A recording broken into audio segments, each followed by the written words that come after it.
ఇరాన్కు America అధ్యక్షుడు Donald Trump మరోసారి తీవ్ర హెచ్చరికలు జారీ చేశారు. హర్ముజ్ తెరవకపోతే ఇంధన మౌలిక సదుపాయాలు ధ్వంసం చేస్తామని బెదిరింపులకు దిగారు. హర్ముజ్ తెరవకపోతే కర్గ్ ద్వీపాన్ని నామరూపాలు లేకుండా చేస్తామని కూడా హెచ్చరించారు. విద్యుత్ కేంద్రాలు, చమురు బావులను లక్ష్యంగా చేసుకుంటామన్నారు. ఇరాన్ పౌర ఇంధన మౌలిక సదుపాయాలను లక్ష్యంగా ఎంచుకుంటామని కూడా తీవ్ర స్వరంతో హెచ్చరికలు జారీ చేశారు.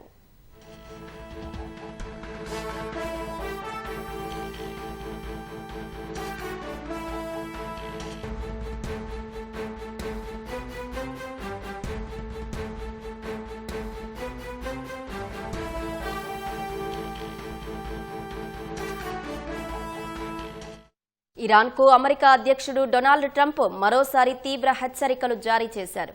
హర్ముజ్ తెరవకపోతే ఇంధన మౌలిక సదుపాయాలు ధ్వంసం చేస్తామని బెదిరింపులకు దిగారు. హర్ముజ్ తెరవకపోతే కర్గ్ ద్వీపాన్ని నామరూపాలు లేకుండా చేస్తామని కూడా హెచ్చరించారు. విద్యుత్ కేంద్రాలు, చమురు బావులను లక్ష్యంగా చేసుకుంటామన్నారు. ఇరాన్ పౌర ఇంధన మౌలిక సదుపాయాలను లక్ష్యంగా ఎంచుకుంటామని కూడా తీవ్ర స్వరంతో హెచ్చరికలు జారీ చేశారు.